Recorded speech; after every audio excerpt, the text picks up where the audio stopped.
Hi guys, Gregory here. You know, a lot of people have been asking me what is my favorite movie, and I had to be honest with you, that is a very hard question to answer because I love movies. I have a huge passion for movies. I mean, I could do a whole documentary or a commentary on movies. And when I was thinking about it, instead of doing a top 10 list, I want to do a top 30 list. And the reason for top 30 is that I felt bad not talking about or placing the movies on the list because, you know, they deserve recognition. They deserve, like, you know, to be talked about, appreciated, and, you know, everything. So, and keep in mind, this is a personal list, so this is not everyone's favorite. This is my personal favorites. And I'm doing it because a lot of people have been doing it nowadays on YouTube and on Daily Motion, so I decided I want to do it here. So with that said, this is my top 30 of my favorite movies.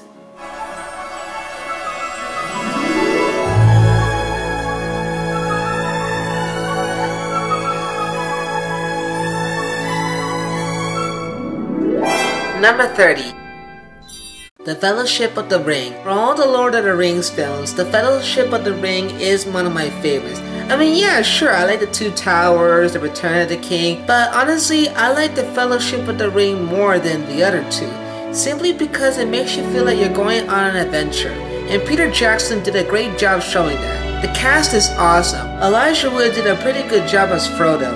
Sean Astin, who did The Goonies, did good. Ian McKellen is great as Gandalf, especially Christopher Lee as Saruman. He was fantastic. And can you imagine that he met J.R.R. Tolkien himself?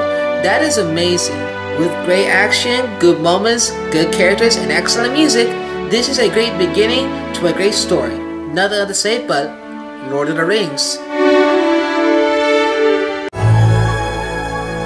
Number 29. Harry Potter and the Sorcerer's Stone. Much like I said about The Fellowship, of all the Harry Potter films, I always loved the first Harry Potter. I mean, I like Chamber of Secrets, Prisoner of Azkaban, and so on, but I love the first Harry Potter. If you're not too familiar with the series of books, you might remember the movie, and this is the film that started it all. The cast is very interesting as well. Daniel Radcliffe, who plays Harry Potter, did a great job playing the title character. Rupert Grint, who plays Ron, was great as Harry Potter's best friend. Emma Watson, who plays Hermione, was unbelievable. She looks, acted, and sounded the part. On top of that, the music is just incredible.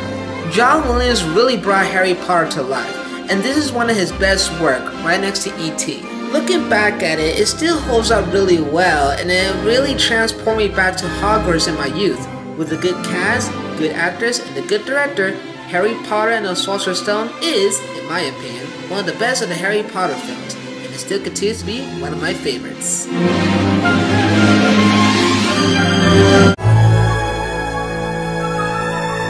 Number 28. Rocky. Now for Rocky, this is the film I wanted to see because a lot of people talked about it and praised it as one of the greatest films of all time, and it was considered a classic. I seen Rocky 3, 4, and 5, but never saw the first Rocky. But when I saw it on Turner Classic Movies, I was hooked instantly. I realized why it's considered a classic. Not only the cast and characters and the really good acting, it's because of the story. The story is really damn good, about a lower class guy who is chosen by a well-known boxer because he likes the name the Italian Stallion. At first he thought he didn't stand a chance against him, but with the help of his trainer, girlfriend, and best friend, he can succeed. And that's another great thing about this movie. It's so inspirational. It encourages you to go out and be who you are, and Sylvester Stallone definitely demonstrates that. And nothing to say, but Rocky is an American classic.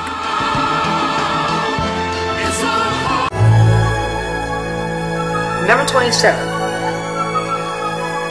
The Phantom of the Opera. I know there's a lot of versions and reinterpretations of the classic story, but the version I'm talking about is the one made in 1925 by Universal Pictures. What makes it such a timeless classic is not because of the color textures, it's Lon Chaney's performance as Eric, the Phantom of the Opera. He just nailed it, especially the makeup he has on, which is very scary and intimidating. Believe it or not, for the time when the film came out, audiences were screaming, fainting, and leaving the theater, and it was claimed as one of the shocking moments in the history of cinema. The rest of the cast is good as well. Mary Philbin is perfect as Christine. Norman Carey played well as Raul. Not gonna give too much away, but all I can say is it's huge. If you're a fan of silent movies or a fan of the book, check it out and see for yourself.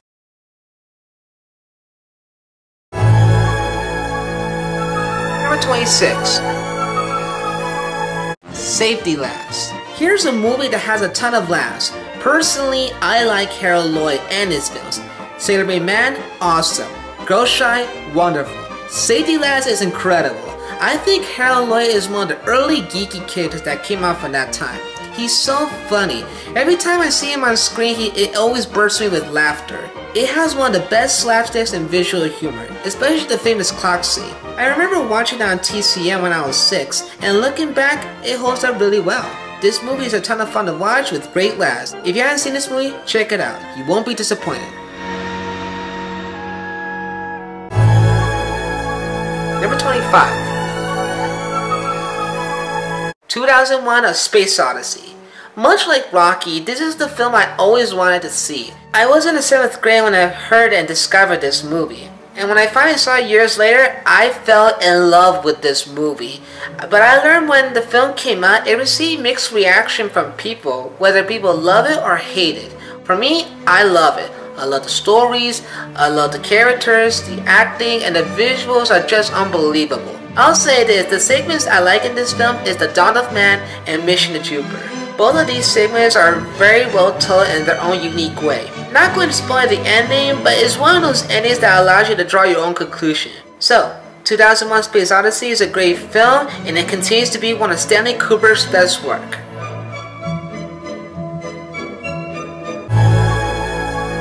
Number 24. The Artist. If you're into acting or a fan of silent movies, really need to watch this movie. It's very much of a cautionary tale. The story is very straightforward, about a famous actor in the silent era whose career goes downhill because audiences are moving on to talking movies. And the girl who bumped into him wants to be an actress and she rises to fame. This film has a lot of heart, warmth, respect, and dedication to the films of the late 1920s and early 30s. The black and white tone is beautiful. Even the acting is really good. It really shows the struggles and the downfall of an actor from the silent era who won't go on making talking movies, and it shows the life in the beginning of the Great Depression. It's a wonderful film with a wonderful cast and a good director. The Artist is a genuine tribute to the films of the 1920s. Number 23. Ed Wood. If you're into filmmaking, this is the film you have to watch, and I've heard a lot of college students are watching it nowadays. Much like The Artist, it's a cautionary tale. Even though it didn't stay true what really happened, at least it kept the important stuff. I love how they show Ed Wood makes his films, and I love how they reinterpret the scenes from his actual films. Tim Burton did a great job with this film, and it's no wonder why he directed this movie, because he understands his character and it really shows. Johnny Depp did a great performance as Ed Wood. Martin Landau was great as Bela Lugosi. And even though it was never reported that he swears, but really, it's just hilarious. Though Ed Wood is making bad movies, you can appreciate and support him, and it allows you to decide who he is. My favorite scene is when he met Orson Welles at the bar, and he said one of the greatest advice to any filmmaker. I'm not gonna spoil it, but all I can say is, it's inspiring. This is a nicely written love letter to all future filmmakers. Nothing to say, but Ed Wood is awesome.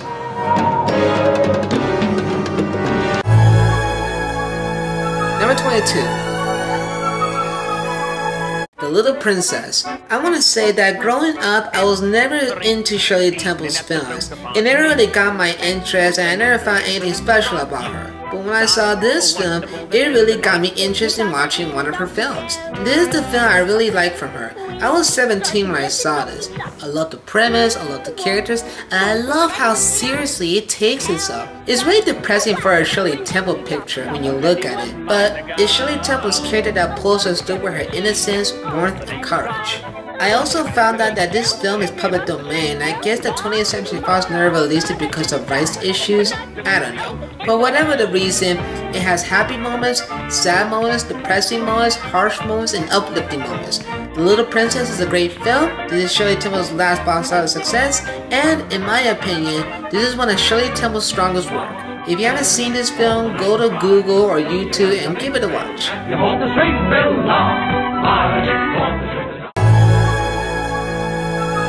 Number 21. Chaplin. This is an interesting movie about the greatest comedian filmmaker Charlie Chaplin. Much like Ed Wood, you don't feel the emotion of the character, it allows you to decide for yourself. I love how they show the origin of the trend, the relationship with his brother and Douglas Fairbanks, his wives. Also, I love how they show how Chaplin makes his films. He don't care what anyone says about whether his films are gonna blow or be a success. He do what he loves, he fought harder and harder and do whatever it takes to complete his movies, no matter what people say if the film is gonna blow or not. Robert Downey Jr. is excellent as Chaplin himself. It's ironic because he did movies in the past like this one, and a lot of people have forgotten about him. It's good that he went on to do Iron Man and the Avengers. For me, Chaplin is a great film. It's a nice tribute and dedication with the comedic master himself, Charlie Chaplin.